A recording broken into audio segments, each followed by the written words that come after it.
सूरा सो पहचानिए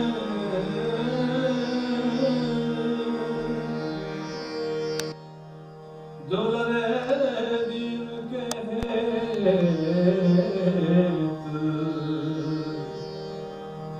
पुरजा पुरजा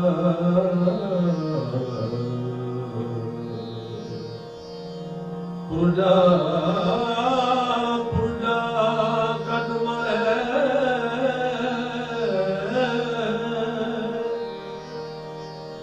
कबहू न छाजे खेत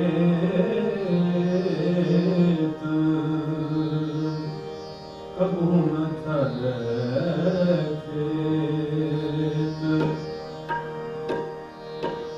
जो सूरा तिस ही होए मरना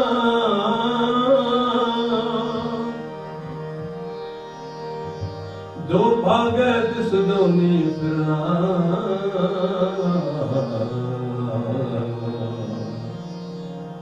जो बरताए सोई बल माने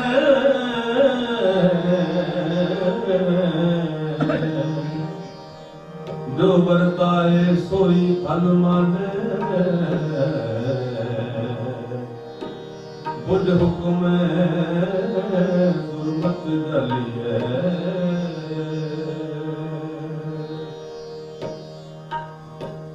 गुरु पैसा समझियो बड़े भागा वाले हो जो गुरु साहब जी मौजूद बैठ के आई आप जी सत्कारयोग भाई संदीप सिंह जी उन्होंने याद में आप इस समागम मना रहे हैं विशेष तौर पर पवित्र बाणी साहिब पाठशाली भोग रहे हैं और आप उन्होंने जिन्ना भी समा से जीवन का उन्होंने कौम के लिखे लाया ये आप सारे भलिका जानू हाँ और वड्डी उन्होंने वड्याई ये सी कि वो हर चीज़ को बड़ी सूक्ष्मता जिन्हों में आप उन्होंने सुनिया उन्होंने स्पीचों बड़ी सूक्ष्मता और बड़ी दूर निश्चित सोचते थे और नाल एक शब्द जो आम तौर पर कहते थे ये जो वर्तारा वापरिया है सो ये बड़ी वड्डी गल बड़ी निम्रता प्यार की गल उन्होंने सी वो जानते थे इस समय के गर्भ में पता नहीं अगे की आने वाले समय की होना है तो फिर भी उन्होंने अपनी जो हक साझी आवाज है उन्होंने बुलंद रखा पर असी संसारी जीव हाँ साडा मन कई भावी होता है सो इसे करके हमारे ने बाणी में जिथे सूरमताई ने सानू शब्द शब्दों राही सानू ये जीवन की सोझी बख्शी है नाल ही जो वैराग में साडे मन हो जाते हैं उन्होंने थाम देने वास्ते उन्होंने गुरबाणी का जो सानू उपदेश बख्शिश दिता है वो नाल साडे करता है तो सब तो पहले आप प्यार का शब्द क्योंकि कुदरत है हमारे जी वह भाना है मनना पैदा है हमारे कृपा कर सब भाण मन का बल बख्शिश कर और ये जो साड़ी कौम का जो निशान साहब है इतना ही बुलंद हुए आप सब तो पहला उस भाणे को मानते हुए तेरी कुदरत तू है जाने आओ दूजा जाने जिसको कृपा करे मेरे प्यारे सोई तुझे पछाणे सो गए महाराज के प्यारे ही इस गल पछाण सकते हैं दुख सुख जो भी शरीर से आता है उसकी परवाह नहीं करते और जो मंजिल सानू महाराज ने बख्शिश की है शहीदी की गुरु प्रेम की वो साडे विच बरकरार रहे महाराज कृपा करना आप सारे प्यार नाल ये शब्द गायन करिए तेरी कुदरत तू है जहां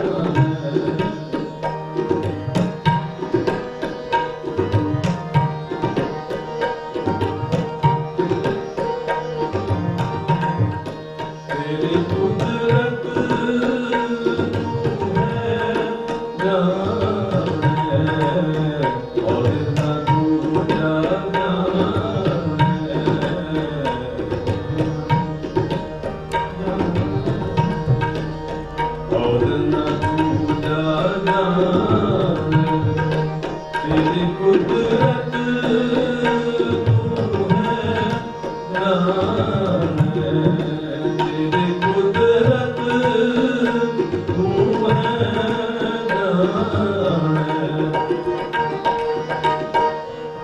जिस्म कृपा करे मेरे प्यारे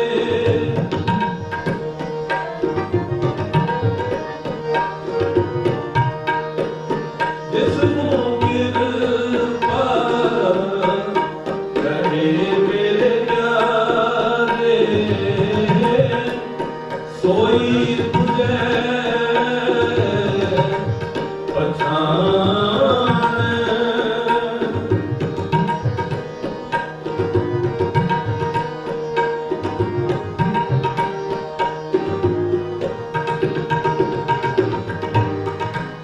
कोई तुम्हें पहचान तेरी कुदरत तुम्हें जान तेरी कुदरत तुम्हें जान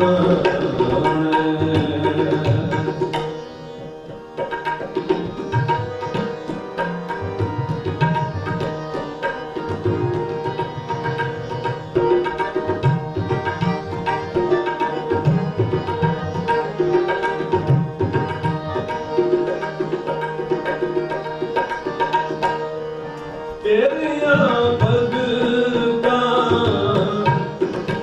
ओ बलिहारा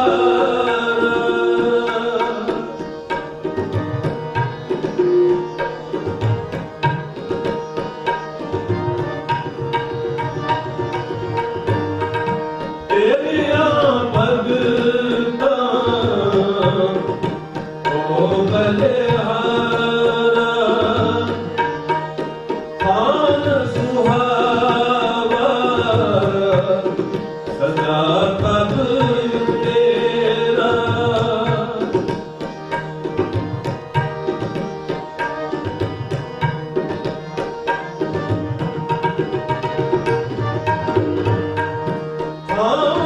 सुहावा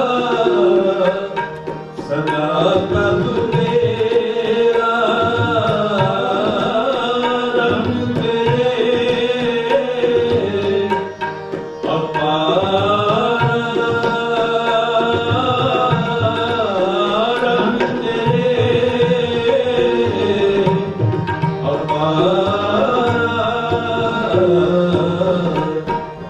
तेरी कुदरत तू है जान तेरी कुदरत तू है जान और न दूजा जान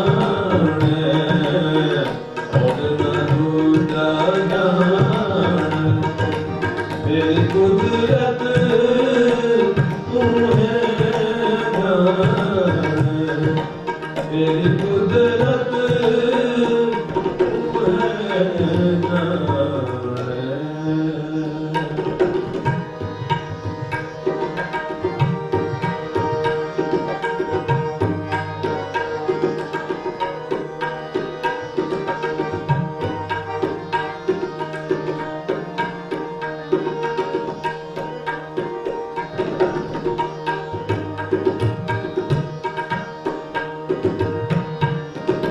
तेरी सेवा खुदते होए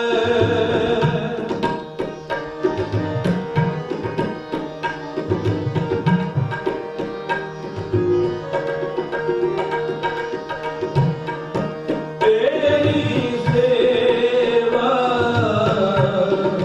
खुदते होए और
कुदरत तू है जाने और न दूजा जाने और न दूजा जाने तेरी कुदरत तू है जाने तेरी कुदरत तू है जाने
हे सस हे करुणानिध हे करुणानिध मेरी अबै विनती सुन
पंथ सहाय सदा दर मारे कृपा कर श्याम यह वर दीजे यह वर दीजे मेरा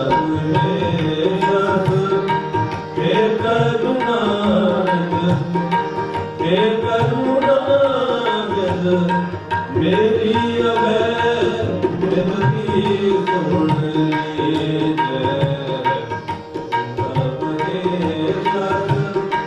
हे करुणा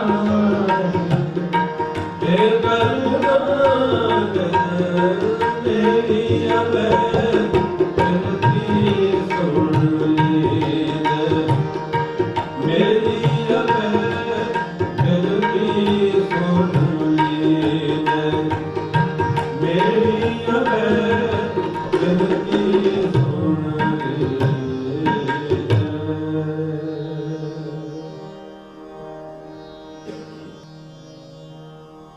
कर मिन्नत कर जोदड़ी मैं प्रभु मिलने का चाहूं मैं प्रभु मिलने का चाहूं प्रभु मिलने का चाहूं।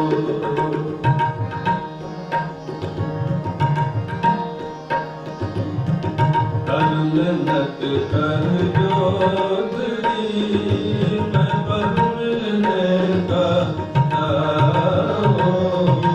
मैं प्रभु मिलने का प्रभु मिलने का मेरे पाई जना कोई मोको हर पग मेल मिलाए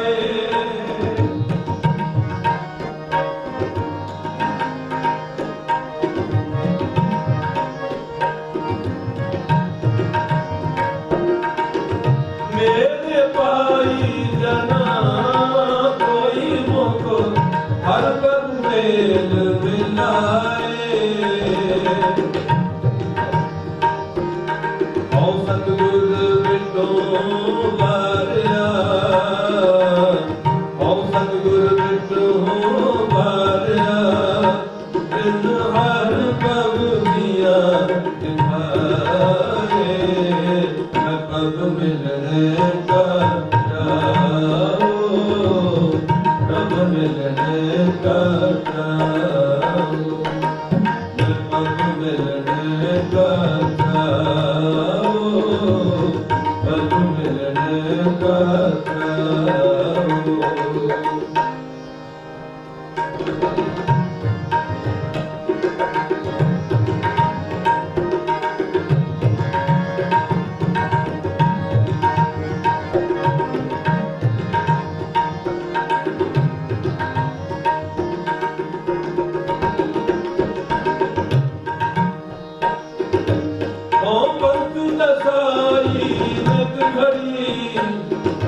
कोई बाबू दसे दिन जाओ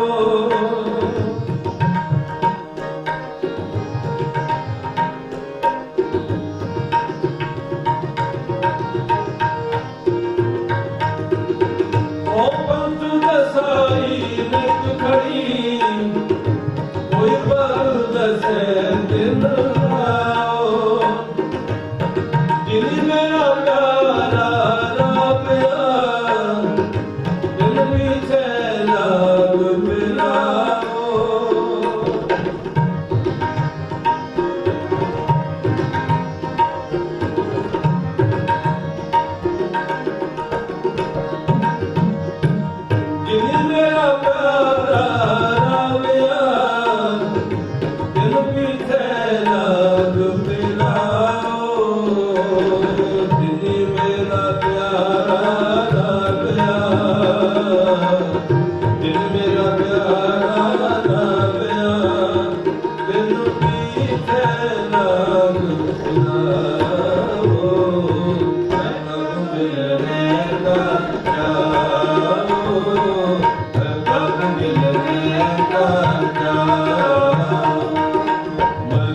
मिलने का जाओ, पग मिलने का जाओ।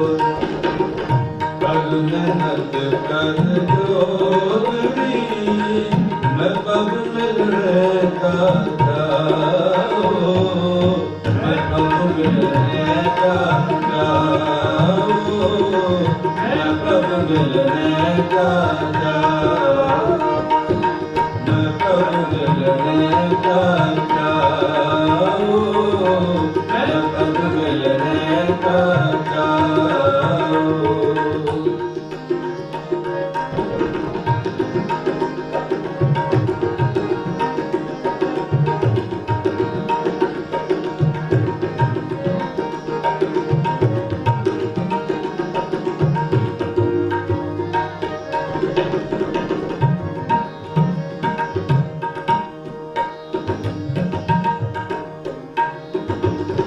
कोई बीमारी के पवन, हुए सतगुर दास।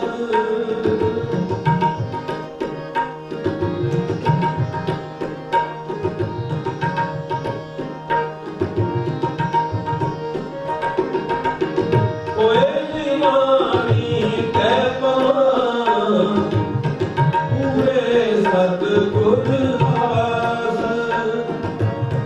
बीमारियां गुरमान है, गुर सतगुर करे सबास।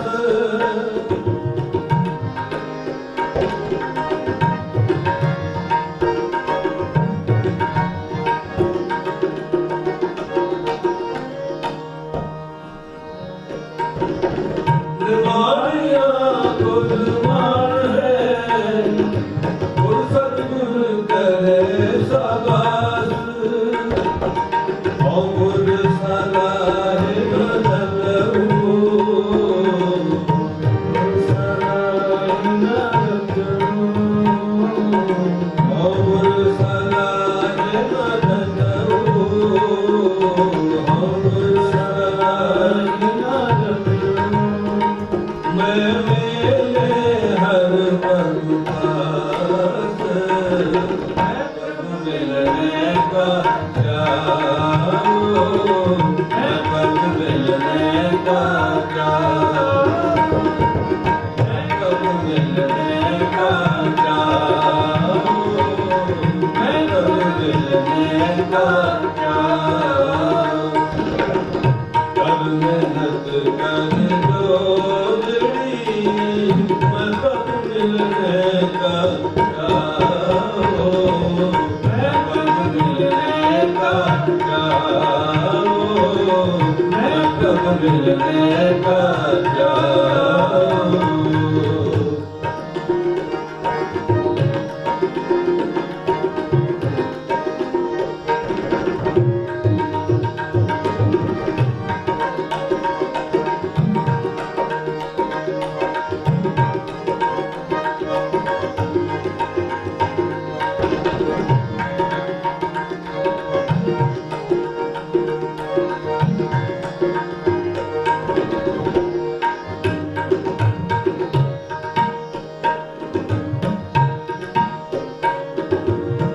सतगुर ਨੂੰ ਸਭ ਕੋ ਲੋਚਦਾ, ਦੇਖਾ ਜਗਤ ਸਭ ਕੋਏ।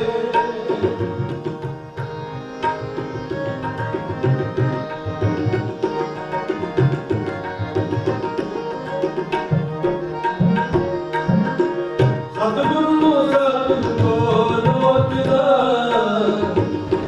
ਦੇਖਾ ਜਗਤ ਸਭ ਕੋਏ। ਬਿਨ ਭਾਵ ਦਰਸ਼ਨ ਨਾ ਥੀਏ, ਭਾਗਹੀਣ ਬਹਿ ਰੋਏ।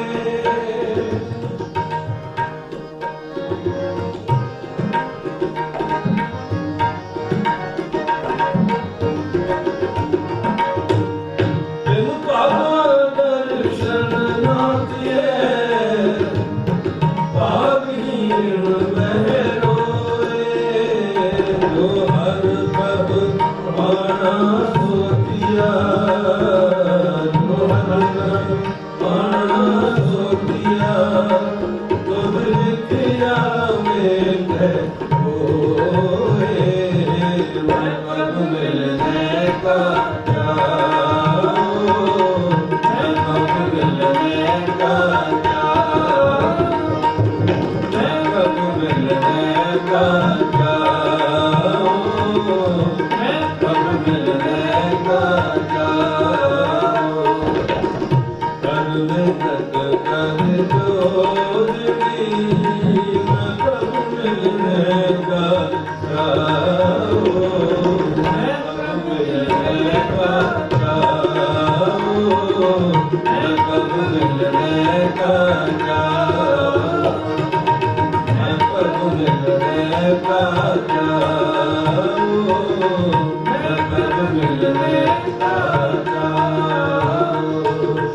मेल मिला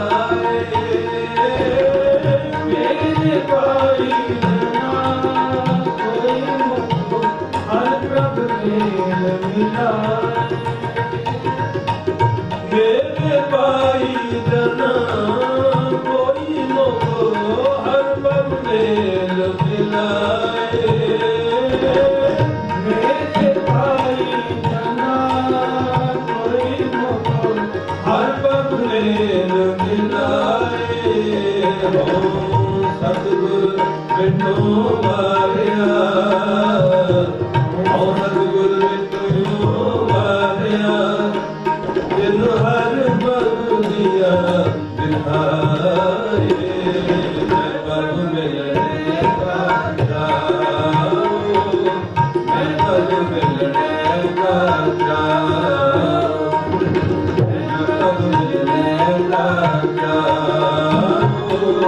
मैं पग मिलने का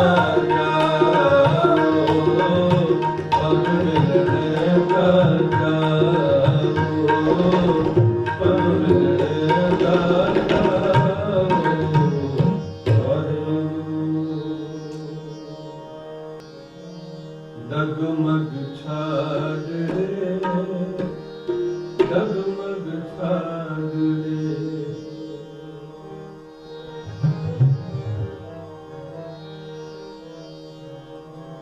डगमग छाड़ रे डगमग छाड़ रे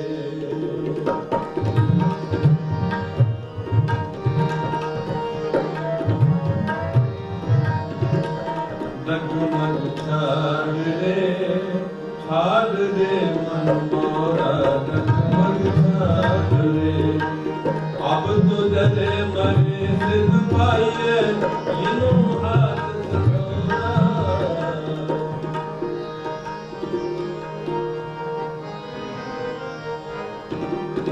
अब तो जले मरे सिद्ध पाइए इनो हाथ सकोरा डगमग छाड़ रे मन मोरा डगमग छाड़ रे डगमग छाड़ रे मन मोरा डगमग छाड़ रे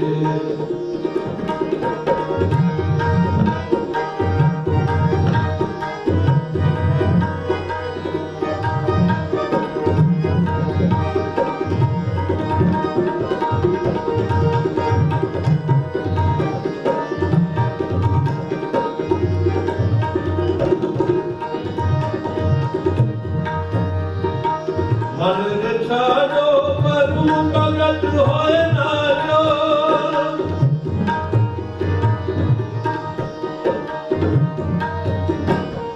मन रे छाड़ो मरु भगत होए नारो या माया के दाने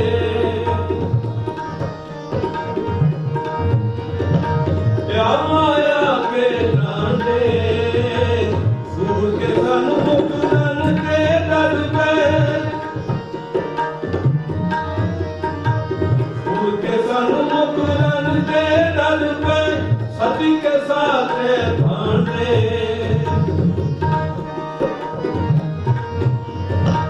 सती के साथ भांडे सती के साथ भांडे डगमग छाड़ रे मन मोरा डगमग छाड़ रे डगमग छाड़ रे मन मोरा डगमग छाड़ रे अब तो जले मरे सिद्ध पाइए लीनो हाथ सकोरा अब तो जले मरे सिद्ध पाइए लीनो हाथ सकोरा अब तो जले मरे सिद्ध पाइए लीनो हाथ सकोरा अब तो जले मरे सिद्ध पाइए लीनो हाथ सकोरा डगमग छाड़ रे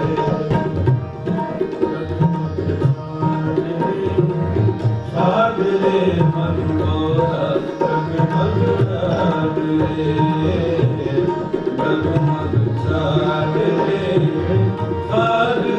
मन मोरा डगमग छाड़ रे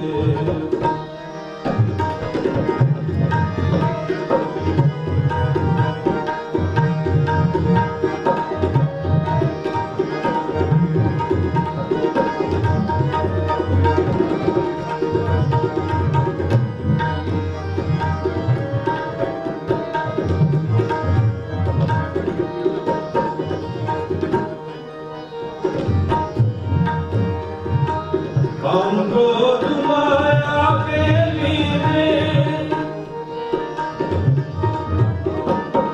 काम क्रोध माया के लीने, व्यापित जगत विभूता,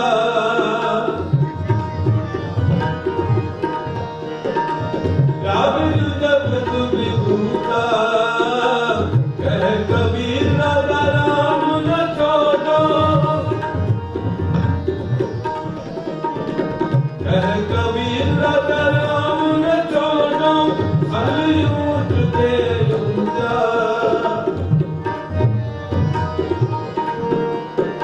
कलयुग के ऊंचा, कलयुग के ऊंचा। जगमग जात रे, जगमग जात रे, साज रे मन मोरा, जगमग जात रे, जगमग जात रे, साज रे मन मोरा, जगमग जात रे। अब तो जले मरे से डुबाइए, तीनों हाथ संघोरा, अब तो जले मरे से डुबाइए, तीनों हाथ संघोरा। अब तो जले मरे से डुबाइए, तीनों हाथ संघोरा। अब तो जले मरे से डुबाइए, तीनों हाथ संघोरा। जगमग जात,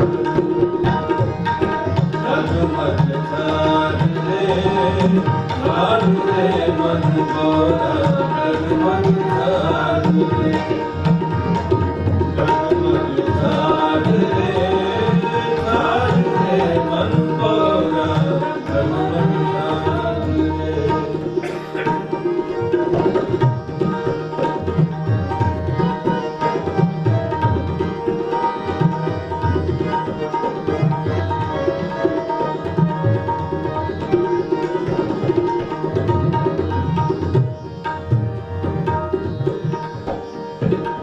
मन दे छाड़ो भरम प्रगट होए नाचो,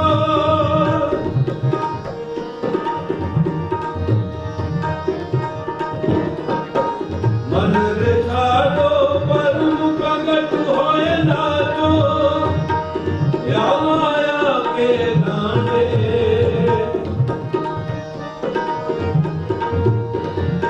या माया के दाने,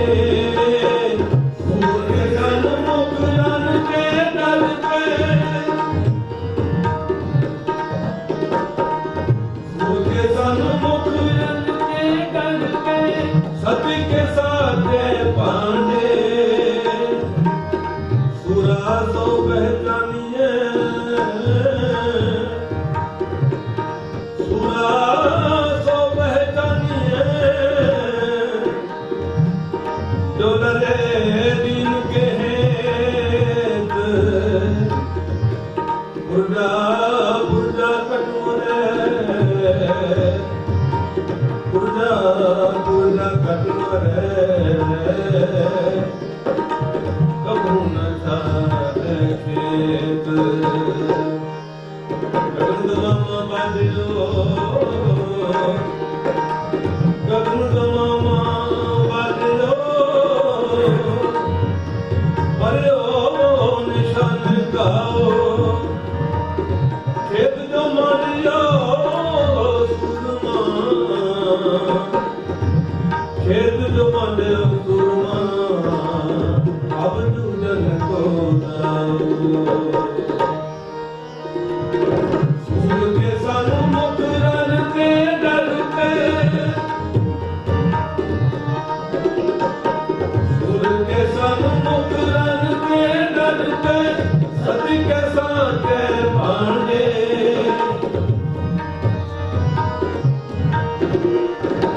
सती के साथे पांडे, सती के साथे पांडे। जगमग जात रे, जगमग जात रे, साज रे मन मोरा, जगमग जात रे, जगमग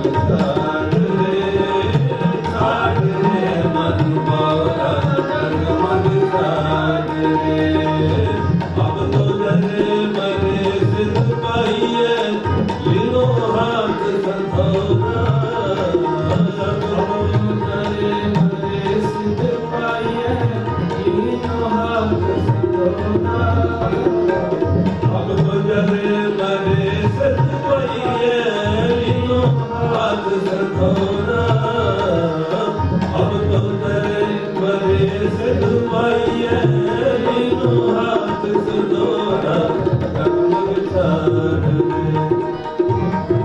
जगमग छाड़ रे छाड़ रे मन बोरा जगमग छाड़ रे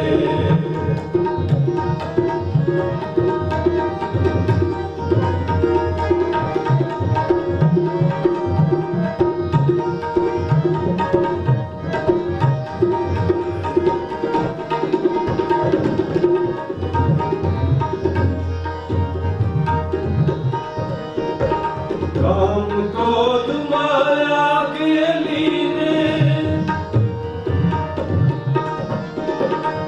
काम क्रोध माया के लीने व्यापित जगत विभूता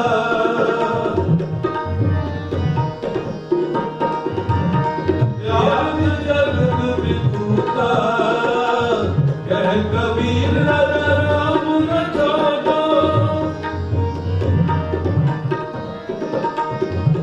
कबीर नगर राम न छोड़ो सगल ऊंट पे ऊंचा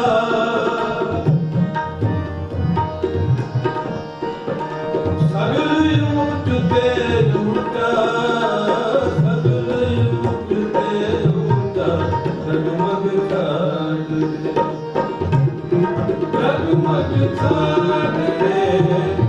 छाड़ रे मन बोरा जगमग छाड़ रे जगमग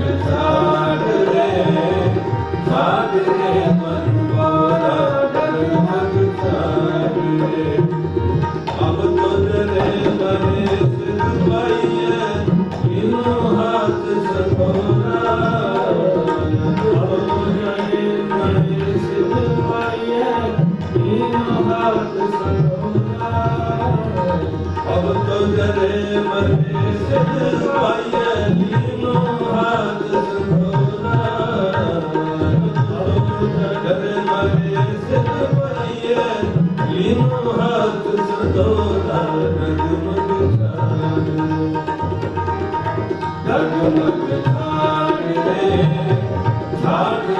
मन बोरा जगमग छाड़ रे जगमग छाड़ रे मन बोरा जगमग छाड़ रे जगमग छाड़ रे जगमग छाड़ रे मन बोरा छाड़ रे।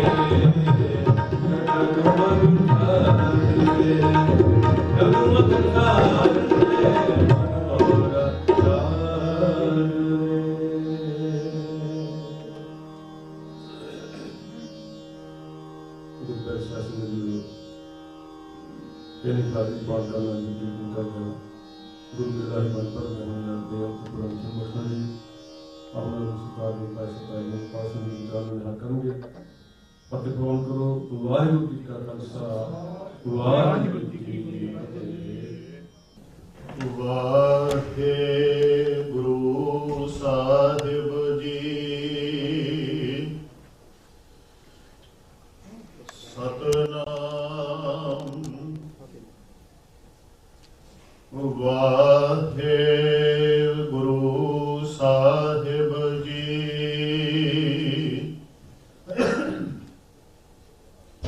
दंडौत बंदन अनक बार सर्व कला समरथ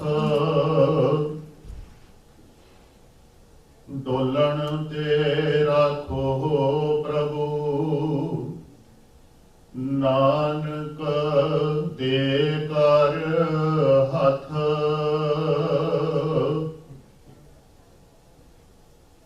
तू मेरो मेर पर्वत स्वामी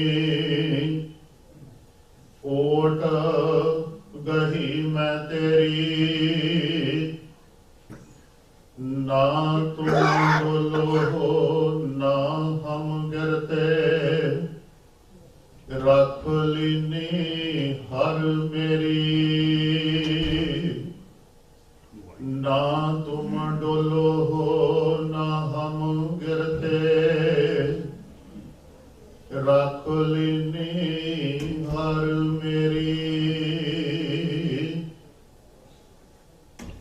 ਧੰਨ ਧੰਨ ਸਤਿਗੁਰੂ ਸ੍ਰੀ ਗੁਰੂ ਗ੍ਰੰਥ ਸਾਹਿਬ ਸੱਚੇ ਪਾਤਸ਼ਾਹ ਜੀ ਦੀ ਪਾਵਨ ਪਵਿੱਤਰ ਹਜ਼ੂਰੀ ਅੰਦਰ ਸੁਭਾਏ ਮਾਨ ਗੁਰੂ ਪਿਆਰੇ ਸਤ ਸੰਗੀ ਜਨੋ, ਆਪ ਜੀ ਨੇ ਬੜੇ ਪਿਆਰ ਭਾਵਨਾ ਨਾਲ ਬੈਠ ਕੇ ਗੁਰੂ ਕੀ ਬਾਣੀ ਦਾ ਕੀਰਤਨ ਸਰਵਣ ਕੀਤਾ ਹੈ। ਆਓ ਕੁਝ ਕੁ ਸਮੇਂ ਵਾਸਤੇ ਵਿਚਾਰ ਦੇ ਨਾਲ ਜੁੜਨ ਦਾ ਯਤਨ ਕਰੀਏ। ਸ਼ਬਦ ਵਿਚਾਰ ਆਰੰਭਤਾ ਤੋਂ ਪਹਿਲਾਂ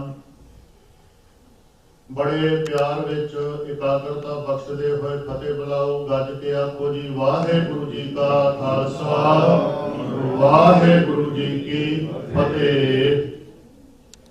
ਸ਼ਬਦ ਆਪ ਜੀ ਕਬੀਰ ਸਾਹਿਬ ਦਾ ਸਰਵਣ ਕਰ ਰਹੇ ਸੀ, ਭਾਈ ਸਾਹਿਬ ਹੋਣੀ ਪੜ੍ਹ ਰਹੇ ਸੀ ਔਰ ਟੇਕ ਸੀ।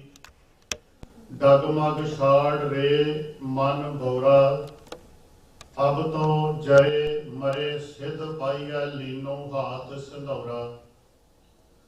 ਹੁਣ ਜਦੋਂ ਇਹ ਮੰਨ ਹੀ ਲਿਆ ਹੈ ਕਿ ਮਰਨਾ ਹੈ, ਚਲੋ ਸ਼ਬਦ ਉੱਥੇ ਅਰਥਾਂ ਦੇ ਵਿੱਚ ਇਹ ਵਰਤਿਆ ਕਿ ਜੇ ਸੰਧੂਰ ਵਾਲਾ ਨਾਰੀਅਲ ਲੈ ਹੀ ਲਿਆ ਹੱਥ ਦੇ ਵਿੱਚ ਤੇ ਫਿਰ ਹੁਣ ਉਹਦੇ ਤੋਂ ਬੰਦਾ ਫਿਰ ਵੀ ਜੱਪੋ ਤੱਕੇ ਕਰੀ ਜਾਵੇ ਕਿ ਹੁਣ ਕਿਹੜੇ ਪਾਸੇ ਨੂੰ ਹੋਵਾਂ, ਜਾਨ ਬਚਾਵਾਂ ਕਿ ਮਰ ਜਾਵਾਂ, ਜਾਨ ਬਚਾਵਾਂ ਕਿ ਮਰ ਜਾਵਾਂ। ਜੋ ਇੱਕ ਪਾਸੇ ਤਾਂ ਹੱਥ ਵਿੱਚ ਫੜ ਲਿਆ, ਮੰਨ ਲਿਆ ਕਿ ਹੁਣ ਇਸ ਪਾਸੇ ਨੂੰ ਤੁਰਨਾ ਪੈਣਾ ਹੈ ਤੇ ਮੁੜ ਕੇ ਉਸ ਚੀਜ਼ ਨੂੰ ਫੜ ਕੇ ਫਿਰ ਦੁਬਦਾ ਵਿੱਚ ਪਿਆ ਰਵੇ ਕਿ ਹੁਣ ਮੈਂ ਜਾਵਾਂ ਕਿਹੜੇ ਪਾਸੇ ਨੂੰ। ਤੇ ਜੇ ਸਾਰੇ ਸ਼ਬਦ ਦੇ ਸੰਖੇਪ ਰੂਪ ਦੇ ਵਿੱਚ ਇਹਦੇ ਅਰਥ ਕਰਨੇ ਹੋਣ ਤੇ ਉਹ ਇਹੀ ਕਰਨੇ ਪੈਣਗੇ ਕਿ ਜਦੋਂ ਪਤਾ ਲੱਗ ਗਿਆ ਇਸ ਚੀਜ਼ ਦਾ ਕਿ ਮਰਨ ਤੋਂ ਬਿਨਾਂ ਖਲਾਸੀ ਨਹੀਂ, ਤਾਂ ਫਿਰ ਜਿਹੜੀ ਇਹ ਗੱਲ ਵਾਰ-ਵਾਰ ਸਾਨੂੰ ਉਹ ਸਾਡੇ ਵੀਰ ਕੋਲੋਂ ਵੀ ਜਿਹੜਾ ਸਰੀਰ ਤੌਰ ਤੇ ਸਾਡੇ ਵਿੱਚੋਂ ਚਲੇ ਗਿਆ ਸੁਣਨ ਨੂੰ ਸਾਨੂੰ ਮਿਲਦੀ ਸੀ ਕਿ ਸਾਨੂੰ ਇੱਕ ਪਾਸੇ ਲਕੀਰ ਖਿੱਚਣੀ ਪੈਣੀ ਹੈ, ਕਿਹੜੇ ਪਾਸੇ ਨੂੰ ਹੋਣਾ ਹੈ। ਤੇ ਕੰਮ ਕੋਈ ਵੀ ਹੈ, ਉਹ ਗੱਲ ਕੱਲੀ ਕੌਮੀਅਤ ਦੀ ਨਹੀਂ, ਕਿਸੇ ਵੀ ਪਾਸੇ ਨੂੰ ਜਦੋਂ ਤੁਰਨਾ ਹੈ, ਜਦੋਂ ਦੁਬਦਾ ਦੇ ਵਿੱਚ ਰਵਾਂਗੇ, ਦੁਬਦਾ ਦੇ ਸ਼ਿਕਾਰ ਰਵਾਂਗੇ ਤੇ ਆਪਣੀ ਮੰਜ਼ਿਲ ਵਾਲੇ ਪਾਸੇ ਨੂੰ ਨਹੀਂ ਚੱਲਿਆ ਜਾਣਾ। ਕਿਉਂਕਿ ਦੁਨੀਆ ਦੇ ਵਿੱਚ ਵਿਚਰਦਿਆਂ ਹੋਇਆਂ, ਸਮਾਜ ਵਿੱਚ ਰਹਿੰਦਿਆਂ, ਆਪਣੇ ਪਰਿਵਾਰਕ ਤੌਰ ਤੇ ਫਰਜ਼ ਨਿਭਾਉਂਦਿਆਂ ਹੋਇਆਂ, ਜਦੋਂ ਸਾਨੂੰ ਇਸ ਗੱਲ ਦਾ ਪਤਾ ਹੈ ਕਿ ਮੈਂ ਆਹ ਜ਼ਿੰਮੇਵਾਰੀ ਆਪਣੇ ਪਰਿਵਾਰ ਵਾਸਤੇ ਨਿਭਾਉਣੀ ਹੈ, ਉਹਦੇ ਵਾਸਤੇ ਸਾਨੂੰ ਕਦੀ ਕੋਈ ਬਹੁਤੀ ਬਾਹਰੋਂ ਕਿਸੇ ਦੀ ਸਲਾਹ ਦੀ ਜ਼ਰੂਰਤ ਨਹੀਂ ਪੈਂਦੀ। ਸਾਨੂੰ ਪਤਾ ਹੈ ਕਿ ਪਰਿਵਾਰਕ ਤੌਰ ਤੇ ਮੇਰੇ ਆਹ ਫਰਜ਼ ਨੇ। ਉਹਨਾਂ ਪਰਿਵਾਰਕ ਫਰਜ਼ਾਂ ਨੂੰ ਸਮਝਦਿਆਂ ਹੋਇਆਂ, ਕਿਉਂਕਿ ਇਹ ਸਾਡੇ ਬੱਚੇ, ਪਰਿਵਾਰ, ਮਾਂ ਪਿਓ, ਘਰ ਵਾਲੀ, ਇਹ ਸਾਡਾ ਛੋਟਾ ਪਰਿਵਾਰ ਹੈ। ਹੁਣ ਜਦੋਂ ਕੌਮ ਦੇ ਪੱਖ ਤੋਂ ਆਪਾਂ ਜਾ ਕੇ ਸੋਚਾਂਗੇ, ਉਹ ਕੌਮ ਸਾਡਾ ਵੱਡਾ ਪਰਿਵਾਰ ਹੈ। ਆਪਣੇ ਛੋਟੇ ਪਰਿਵਾਰ ਦੇ ਫਰਜ਼ ਨਿਭਾਉਂਦਿਆਂ ਹੋਇਆਂ ਸਾਡਾ ਫਰਜ਼ ਬਣਦਾ ਹੈ ਕਿ ਅਸੀਂ ਆਪਣੇ ਉਸ ਵੱਡੇ ਪਰਿਵਾਰ ਵਾਸਤੇ ਵੀ ਕੁਝ ਨਾ ਕੁਝ ਜ਼ਰੂਰ ਸੋਚੀਏ। ਚਲੋ ਕਬੀਰ ਸਾਹਿਬ ਦਾ ਸ਼ਬਦ ਪੜ੍ਹਿਆ ਜਾ ਰਿਹਾ ਸੀ। ਵਿਚਾਰ ਤਾਂ ਸੀ ਕਿ ਸ਼ਬਦ ਹੋਰ ਸ਼ਬਦ ਦੀ ਵਿਚਾਰ ਕਰਨੀ ਹੈ, ਪਰ ਚਲੋ ਆਪਾਂ ਜਿਸ ਦੇ ਬਾਬਤ ਅੱਜ ਦਾ ਦਿਨ ਹੈ ਔਰ ਵਾਰ-ਵਾਰ ਇਹ ਗੱਲ ਕੀਤੀ ਜਾਂਦੀ ਹੈ, ਕੀ ਹੋ ਰਿਹਾ ਹੈ, ਉਦਾਹਰਨ ਆਪਾਂ ਕਬੀਰ ਸਾਹਿਬ ਦੀ ਲੈ ਲੈਂਦੇ ਹਾਂ।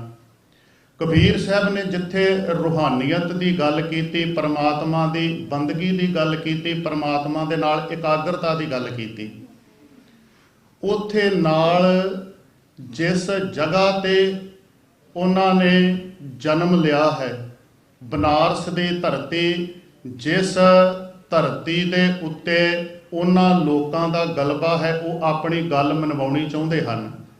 ਪਰ ਕਬੀਰ ਸਾਹਿਬ ਨੇ ਧੱਕੇਸ਼ਾਹੀ ਨੂੰ ਬਰਦਾਸ਼ਤ ਨਹੀਂ ਕੀਤਾ। ਉਸ ਧੱਕੇਸ਼ਾਹੀ ਦੇ ਖਿਲਾਫ ਡਟ ਕੇ ਗੱਲ ਕੀਤੀ ਉਹਨਾਂ ਨੇ। ਕਿਉਂਕਿ ਅਸੀਂ ਕੋਈ ਵੀ ਗੱਲ ਜਦੋਂ ਆਪਣੀ ਕਰਨੀ ਹੈ, ਬੇਸ ਸਾਡਾ ਗੁਰਬਾਣੀ ਹੈ, ਅਸੀਂ ਟੇਕ ਗੁਰਬਾਣੀ ਦੀ ਲੈਣੀ ਹੈ। ਸਾਨੂੰ ਜਿਹੜਾ ਅੰਦਰੋਂ ਸਾਡੇ ਰੂਹਾਨੀਅਤ ਦਾ ਬਲ ਹੈ ਗੱਲ ਕਰਨ ਵਾਸਤੇ, ਉਹ ਸਾਨੂੰ ਗੁਰਬਾਣੀ ਨੇ ਦੇਣਾ ਹੈ। ਕਬੀਰ ਸਾਹਿਬ ਨੇ ਹਾਲਾਂਕਿ ਉੱਥੇ ਕੇਵਲ ਤੇ ਕੇਵਲ ਜਦੋਂ ਅਸੀਂ ਉਹਨਾਂ ਦੀ ਗੁਰਬਾਣੀ ਦੇ ਵਿੱਚੋਂ ਉਹਨਾਂ ਦੇ ਸ਼ਬਦਾਂ ਨੂੰ ਦੇਖਾਂਗੇ ਤੇ ਉਹਨਾਂ ਨੇ ਕਿਸੇ ਇੱਕ ਫਿਰਕੇ ਦੀ ਗੱਲ ਨਹੀਂ ਕੀਤੀ, ਉੱਥੇ ਉਹਨਾਂ ਨੇ ਜਿੱਥੇ ਧੱਕਾ ਹੁੰਦਾ ਹੈ ਉਹਦੀ ਗੱਲ ਕੀਤੀ ਹੈ। ਆ ਸ਼ਬਦ ਆਪਾਂ ਉਹਨਾਂ ਦਾ ਪੜ੍ਹਦੇ ਹਾਂ, ਹਿੰਦੂ ਤੁਰਕ ਕਹਾਂ ਤੇ ਆਏ ਕਿਨ ਇਹ ਰਾਹ ਚਲਾਈ, ਦਿਲ ਮੈਂ ਸੋਚ ਵਿਚਾਰ ਕਵਾਦੇ ਭਿਸ਼ਟ ਦੋਜਕ ਕਿਨ ਪਾਈ, ਕਾਜੀ ਤੈ ਕਮਨ ਕਤੇਬ ਬਖਾਨੀ, ਪੜਤ ਗੁਣਤ ਐਸੇ ਸਭ ਮਾਰੇ ਕਿਨਹੂ ਖਬਰ ਨਾ ਜਾਣੀ। ਹਾਲਾਂਕਿ ਉਹਦੇ ਜਿਹੜਾ ਕੇਂਦਰੀ ਭਾਵ ਹੈ ਉਹ ਇਸ ਪੰਕਤੀ ਦੇ ਵਿੱਚ ਹੈ ਕਿ ਕਾਜੀ ਤੈ ਕਮਨ ਕਤੇਬ ਬਖਾਨੀ, ਤੇ ਇਹ ਵੀ ਨਹੀਂ ਕਿ ਜੇ ਕੱਲਾ ਕੇਂਦਰੀ ਭਾਵ ਇਹਨਾਂ ਪੰਕਤੀਆਂ ਦੇ ਵਿੱਚ ਨੇ ਤੇ ਦੂਜਾ ਜਿਹੜਾ ਸਾਰਾ ਸ਼ਬਦ ਹੈ ਉਹਦੀ ਕੋਈ ਅਹਿਮੀਅਤ ਨਹੀਂ। ਪਰ ਹੁਣ ਦੇਖੋ ਉਹ ਕਾਜੀ ਨੂੰ ਸਿੱਧਾ ਕਿਹਾ ਜਾ ਰਿਹਾ ਹੈ ਕਿ ਤੂੰ ਕੀ ਪੜ੍ਹ ਲਿਆ, ਕਿਹੜੀ ਕਿਤਾਬ ਪੜ੍ਹ ਲਈ, ਤੂੰ ਕੀ ਪੜ੍ਹ ਕੇ ਆਇਆ ਹੈ। ਜਿਵੇਂ ਹੁਣ ਮੰਨ ਲਓ ਕਿਸੇ ਕੋਈ ਕਲਾਸ ਲੱਗੀ ਹੈ ਤੇ ਟੀਚਰ ਬੱਚੇ ਨੂੰ ਇਹ ਗੱਲ ਪੁੱਛਦਾ ਹੈ ਗੁਰੂ ਨਾਨਕ ਸਾਹਿਬ ਪਾਤਸ਼ਾਹ ਜੀ ਦਾ ਜਨਮ ਕਦੋਂ ਹੋਇਆ। ਹੁਣ ਅਸੀਂ ਸਾਰੇ ਜਾਣਦੇ ਹਾਂ ਕਿ 1469 ਨੂੰ, ਤੇ ਬੱਚਾ ਅੱਗੋਂ ਇਹ ਕਵੇ ਕਿ ਨਹੀਂ ਉਹ ਤੇ 1667 'ਚ ਹੋਇਆ ਸੀ, ਤੇ ਟੀਚਰ ਸੁਭਾਵਕ ਇਹ ਗੱਲ ਕਹੇਗਾ ਤੂੰ ਕਿਹੜੀ ਕਿਤਾਬ ਕਿੱਥੋਂ ਪੜ੍ਹ ਕੇ ਆ ਗਿਆ, ਤੂੰ ਇੰਨਾ ਫਰਕ, ਕਿਹੜੀ ਕਿਤਾਬ ਪੜ੍ਹ ਕੇ ਆਇਆ ਤੂੰ। ਤੇ ਕਬੀਰ ਸਾਹਿਬ ਉਸ ਚੀਜ਼ ਨੂੰ ਸਮਝਾ ਰਹੇ ਨੇ, ਕਹਿੰਦੇ ਕਾਜੀ ਤੂੰ ਤੈ ਕਮਨ ਕਤੇਬ ਬਖਾਨੀ, ਤੂੰ ਕਿਹੜੀ ਕਿਤਾਬ ਪੜ੍ਹ ਕੇ ਆਇਆ ਹੈ। ਪੜ੍ਹਤ ਗੁਣਤ ਐਸੇ ਸਭ ਮਾਰੇ ਕਿਨਹੂ ਖਬਰ ਨਾ ਜਾਣੀ, ਤੂੰ ਆਪਣੀਆਂ ਅੱਖਾਂ ਦੇ ਉੱਤੇ ਉਸ ਤਵਸਬੀ ਮਜਬ ਦੀ ਪੱਟੀ ਬੰਨ੍ਹ ਕੇ ਤੂੰ ਧੱਕਾ ਕਰ ਰਿਹਾ ਹੈ, ਤੈਨੂੰ ਅਸਲੀਅਤ ਦਾ ਪਤਾ ਨਹੀਂ, ਤੂੰ ਆਪਣਾ ਆਪ ਵੀ ਬਰਬਾਦ ਕਰ ਰਿਹਾ ਹੈ ਤੇ ਜਿਸ ਦੇ ਨਾਲ ਤੂੰ ਧੱਕਾ ਕਰ ਰਿਹਾ ਹੈ ਤੂੰ ਉਹਦਾ ਵੀ ਨੁਕਸਾਨ ਕਰ ਰਿਹਾ ਹੈ। ਫਿਰ ਆਰੰਭਤਾ ਦੇ ਵਿੱਚ ਇਹ ਗੱਲ ਸਮਝਾਈ ਹੈ ਕਿ ਹਿੰਦੂ ਤੁਰਕ ਕਹਾਂ ਤੇ ਆਏ, ਇਹ ਕਿੱਥੋਂ ਆਏ ਸੀ, ਕਿਨ ਇਹ ਰਾਹ ਚਲਾਈ, ਦਿਲ ਮੈਂ ਸੋਚ ਵਿਚਾਰ ਕਵਾਦੇ ਭਿਸ਼ਟ ਦੋਜਕ ਕਿਨ ਪਾਈ। ਕਹਿੰਦੇ ਐ ਝਗੜਾਲੂ ਮਨੁੱਖ, ਐ ਈਰਖਾ ਦੇ ਵਿੱਚ ਰਹਿਣ ਵਾਲੇ ਮਨੁੱਖ, ਤੂੰ ਇਹ ਗੱਲ ਦੱਸ ਕਿ ਇਹ ਭਿਸ਼ਟ ਕਿੰਨੇ ਬਣਾਇਆ ਤੇ ਦੋਜਕ ਕਿੰਨੇ ਬਣਾਈ, ਇਹ ਕਿੱਥੋਂ ਆਇਆ ਹੈ ਸਾਰਾ ਕੁਝ। ਪਰ ਜਿਸ ਪਾਸੇ ਆਪਾਂ ਤੁਰਨਾ ਹੈ, ਜਦੋਂ ਅਗਲੀਆਂ ਪੰਕਤੀਆਂ ਦੇ ਵਿੱਚ ਆਪਾਂ ਜਾਂਦੇ ਹਾਂ, ਸਕਤ ਸਨੇਹ ਕਰ ਸੁਨਤ ਕਰੀਐ, ਹਾਲਾਂਕਿ ਉੱਥੇ ਇਸਲਾਮ ਦੀ ਗੱਲ ਕੀਤੀ ਜਾ ਰਹੀ ਹੈ। ਜਦੋਂ ਤੁਰਕ ਵਾਲੇ ਪਾਸੇ ਆਪਾਂ ਜਾਵਾਂਗੇ ਤੇ ਤੁਰਕ ਵੀ ਉਹਨਾਂ ਦਾ ਇੱਕ ਫਿਰਕਾ ਹੈ, ਪਰ ਉੱਥੇ ਗੱਲ ਜਿਹੜੀ ਸਾਰੇ ਇਸਲਾਮ ਨੂੰ ਸਾਹਮਣੇ ਰੱਖ ਕੇ ਕੀਤੀ ਜਾ ਰਹੀ ਹੈ, ਕਿਉਂਕਿ ਰਾਜ ਇਸਲਾਮ ਦਾ ਹੈ। ਸਕਤ ਸਨੇਹ ਕਰ ਸੁਨਤ ਕਰੀਏ ਮੈਂ ਨਾ ਵਧੂਗਾ ਭਾਈ। ਕਹਿੰਦੇ ਜੇ ਔਰਤ ਦੇ ਪਿਆਰ ਕਰਕੇ ਸੁਨਤ ਕੀਤੀ ਜਾ ਰਹੀ ਹੈ ਤੇ ਮੈਂ ਇਸ ਚੀਜ਼ ਨੂੰ ਨਹੀਂ ਮੰਨਾਂਗਾ, ਮੈਂ ਨਾ ਵਧੂਗਾ ਭਾਈ। ਕਹਿੰਦੇ ਜੇ ਫਿਰ ਮੈਂ ਮੁਸਲਮਾਨ ਬਣਨਾ ਹੁੰਦਾ ਤੇ ਮੇਰੀ ਆਪਣੇ ਆਪ ਹੀ ਸੁਨਤ ਹੋ ਜਾਂਦੀ।